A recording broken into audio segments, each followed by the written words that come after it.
Once the gun was back in, we're now going to move on to the electrical systems, the festoon lights, the extractor fan, the radios and the searchlight on the outside. Also, we had stowage to fit with inside the vehicle and furnishings, the soft furnishings such as a leather, which had to be replaced.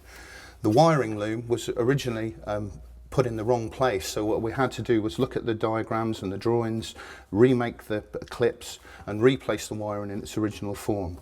The festoon lights are now fully operational on their original brackets. And then we moved on to the searchlight on the outside, and that's so the commander can see where he's going at night sometimes, although it's not very tactical. That's now, we managed to find an original pattern light for that, which is now installed and working. And finally, on the inside of the turret, the extractor fan, which was designed so that the fumes, once the weapon was fired, would be extracted out of the turret. And this had not been working for years. This motor was completely stripped and rewired, and now it functions normally. The final electrical item in the turret is the radios. We've cosmetically restored the radios on the inside of the turret. However, the 24 volt supply for the 19 set is all live. So if anyone wants to come along with a working radio and install it, they can. All they've got to do is drop the blade fuse back into the fuse box and it's away. Over the years, a lot of the electrical cables and such have been removed.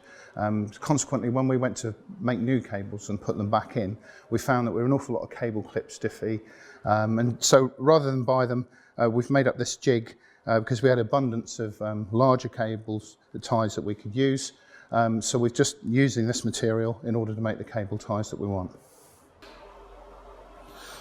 So we get the old cable clip and we fit it to the jig. There's a bit of a screw put in there.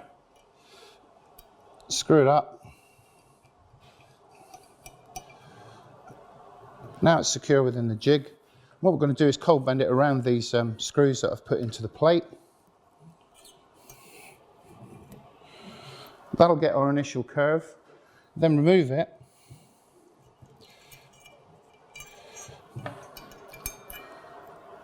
Place it behind the other bolt. Complete the curve. Take it out. Now it's cut, filed and drilled, and that's a completed cable clip.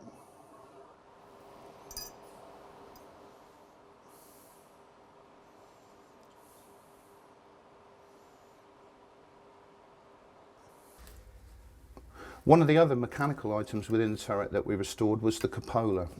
We've already talked about the leather work inside that, but it was partially seized. Now it moves quite freely.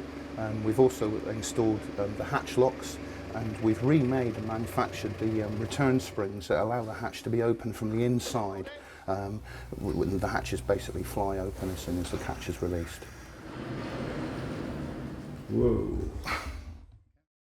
As well as the offensive capability of the Matilda, it also acts as a defensive weapon, which is the smoke grenade dischargers. The commander has the ability to fire these from inside the turret to cover a withdrawal from contact. And these are a one-shot deal, really. These are loaded outside and primed. They're cut-off 303 rifles.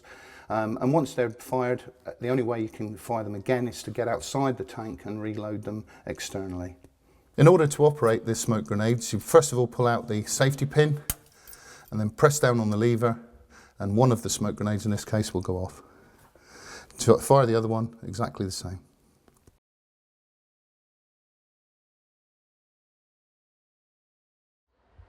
One of the more intricate items of stowage that I've just done, it sits underneath the radio rack within the back of the turret.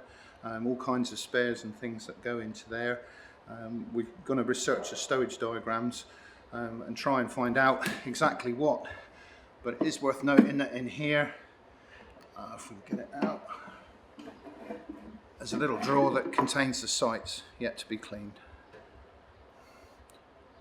And again, you can see the original paintwork, brush painted on the inside, so we're going to leave that so that there's an original feature.